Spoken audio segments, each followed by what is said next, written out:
बहुत सारे लोग मिसिंग हैं, उस पर दुख व्यक्त करते हैं, खेद व्यक्त करते हैं और हमारी प्रार्थना है ईश्वर से कि जो लोग गुमशुदा हैं वो जल्दी से जल्दी अपने घर वापस सेफली लौटें। और दूसरा, इसी तरह ही आपने नोटिस किया कि कल जो former prime minister of Japan Shinzo एबे, उनकी असैसिनेशन हुई है, उसको भी हम कंडेम करते हैं, क्योंकि पीस जो है वो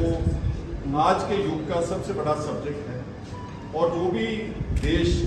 अलग अलग तरह की टेररिज्म से इफेक्टेड है, वो सब इस तरह की जो हरकतें हैं उनको कंडेम करते हैं, और हमारा देश भी कर रहा है, हम सब लोग, हमारी पार्टी कांग्रेस भी इसको कंडेम कर रहे हैं। आज का जैसे बताया गया है कि आज हम बात करना चाहते हैं जो भारतीय जनता पार्टी जो एक राष्ट्रवाद के प्लान को लेकर के सारे देश में उन्होंने एक धर्म की राजनीति, एक राष्ट्रवाद के नाम के ऊपर राजनीति करके काफी हद तक लोगों को प्रभावित किया। और हालांकि कांग्रेस इसमें यकीन नहीं रखती, क्योंकि जो टेररिज्म है, आतंकवाद है, वो एक बहुत ही सेंसिटिव सब्जेक्ट है। We have never indulged in any kind of politics over this,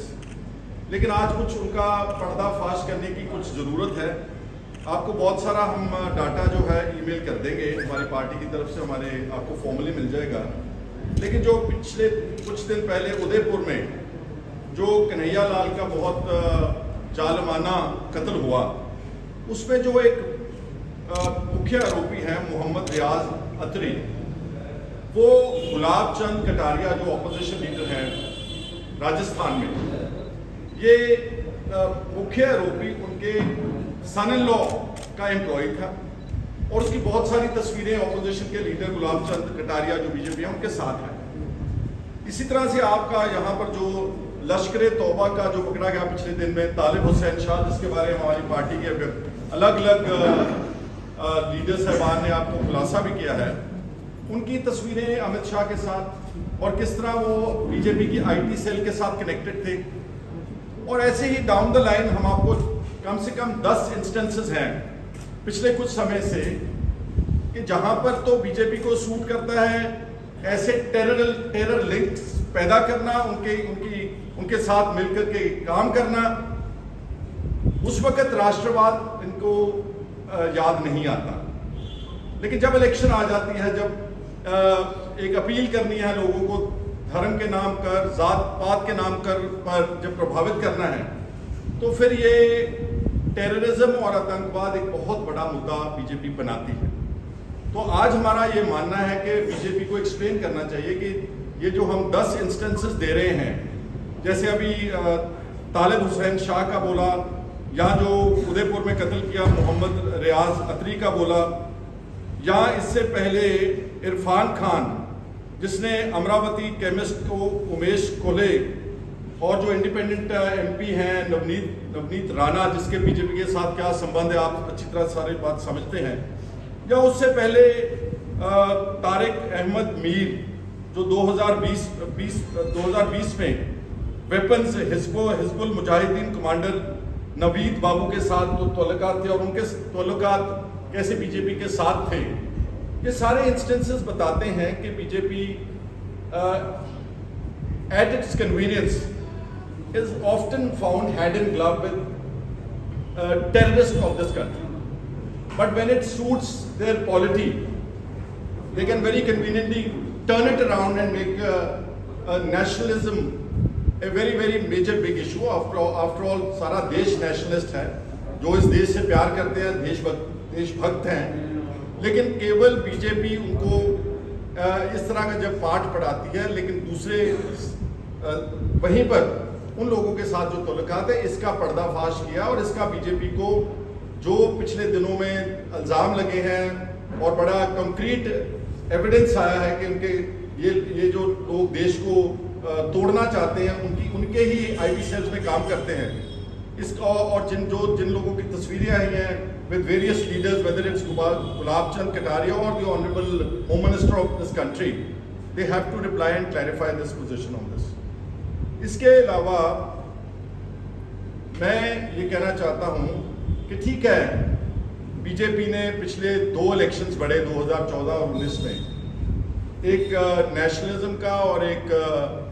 धर्म का प्लैंक बना करके जीते जरूर हैं, लेकिन एक बार ध्यान से देखें कि हम किन मुद्दों से जूझ रहे हैं। आज हमारे देश में अगर हम बात करें तो सबसे ज़्यादा बेरोजगारी का मुद्दा है। आपको अच्छी तरह याद है कि बीजेपी और प्राइम मिनिस्टर साहब ने 2 करोड़ नौकरियां देने का वायदा किया था, लेकिन 8 साल बीत जाने के बाद भी अगर आप गौर से देखेंगे तो बहुत ज़्यादा बड़े पैमाने के ऊपर बेरोजगारी है। गवर्नमेंट सेक्टर में, जो गवर्नमेंट ऑफ इंडिया के सेक्टर है, अगर स्टेट्स की बात छोड़ दें, लाखों जॉब्स जो हैं वो हर लेवल के ऊपर खाली पड़े हैं, लेकिन उनको भरा नहीं गया। उल्टा कॉरपोरेट घरानों को सारी चीजें प्राइवेट करके, starting from your airports to railway stations to railway department as such, सारा कुछ प्राइवेटाइज करके जो स्कोप था, जो एक जॉब अपॉर्चुनिटीज गवर्नमेंट सेक्टर में मिल सकती थी हमारे नौजवानों को, वो सारी भी बीजेपी ने पिछले दिनों में खत्म की है। और इसी तरह प्राइस राइज, आपने कल परसों देखा कि एक ही झटके में 50 रुपए गैस सिलेंडर का कीमत बढ़ी है, 1060 रुपए का एक गैस सिलेंडर है। और इसी तरह डीजल पेट्रोल वर्ल्ड वाइड सबसे, हम बोलते हैं कि भारत 3rd वर्ल्ड कंट्रीज में से है, गरीब देश है, यहाँ गुर्बत बहुत है, लेकिन जो डीजल और पेट्रोल है, जो पेट्रोलियम प्राइसेस हैं, वो सारी दुनिया से सबसे ज़्यादा है। और इसमें often we have been told कि 60% के करीब गवर्नमेंट का टैक्स है, चाहे वो एक्साइज ड्यूटी है, चाहे वो इनके जो वैट लगाते हैं, उसकी वजह से इतना महंगा जो पेट्रोल और डीजल मिल रहा है। और यही बीजेपी के लीडर्स स्मृति ईरानी जी, और जब ये ऑपोजिशन में थे, ये बहुत शोर मचाते थे कि इतनी महंगाई है,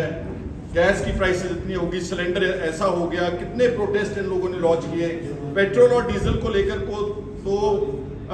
सिंबॉलिक प्रोटेस्ट, कभी उसके ऊपर चढ़ जाते थे, जो होते हैं कार्ट्स हैं, बुला कार्ट है, या जैसे गांव में हम बोलते हैं, गड्ढे के ऊपर चढ़ के ऊपर प्रोटेस्ट किया कि देखिए हमारी अब नौबत आ गई कि हम देश में तेल नहीं भरवा सकते। लेकिन वही गवर्नमेंट अब almost, if I am not wrong, ठीक है, कभी स्पेकुलेट करता है कीमतें, लेकिन 100 रुपए के करीब पेट्रोल की प्राइस पहुंच चुकी है इस देश में। 90% के करीब 90 जो है वो 90 रुपीज पर लीटर के पास पेट्रोल की कीमतें हैं। सो इस तरह की प्राइस राइज, इसकी कोई बात नहीं हो रही देश के, चाहे वो जो नेशनल हमारा मीडिया है, इलेक्ट्रॉनिक है, चाहे प्रिंट है, बेरोजगारी की बात नहीं हो रही। बातें जब भी होती हैं, जब इलेक्शन नजदीक आता है, तो कोई ना कोई मुद्दा बना करके, नेशनलिज्म का मुद्दा बना करके, कोई टेररिज्म का मुद्दा बना करके वोटर्स को जो है वो प्रभावित किया जा रहा है। इसी तरह मैं कहना चाहता हूं कि अगर आप अपने जो ग्लोबल इंडेक्स है हमारे यहाँ पर, जो अगर हंगर का ग्लोबल इंडेक्स है, which I'm quoting is international research bodies which are available on the Google as such, जो भुखमरी का हमारा ग्लोबल इंडेक्स है इंडिया का, वो अब 116 कंट्रीज में से 101 नंबर के ऊपर भारत है। 2 वक्त की रोटी नसीब नहीं है, जो पछड़े हुए इलाकों में जो लोग रहते हैं इस देश में, भुखमरी का जो ग्लोबल हंगर इंडेक्स है, out of 116 countries in the world, we are at the rank of 101। लेकिन वो कभी मुद्दा नहीं बनेगा देश में, और मुद्दा दूसरा ही रहेगा, जैसे मैंने पहले बोला है। सिमिलरली आप यहाँ बात करते हैं, अब विश्व में इंटरनेट का युग है, सबको फ्रीडम है, और हमारा फंडामेंटल राइट जो कॉन्स्टिट्यूशन ने हमारे को प्रोवाइड किया है, right to freedom of speech. लेकिन अगर आप फ्रीडम ऑफ स्पीच का इंडेक्स देखेंगे तो जो नीचे वाले 17 मुल्क हैं, the 17 countries from below, India is one of those countries. यहाँ पर किसी को आज़ादी नहीं है, जो बोलता है, इनकी जो एजेंसीज है, जिनको किसी वक्त बीजेपी जब कांग्रेस का राज तो उसको बोलती थी कि CBI is a caged parrot,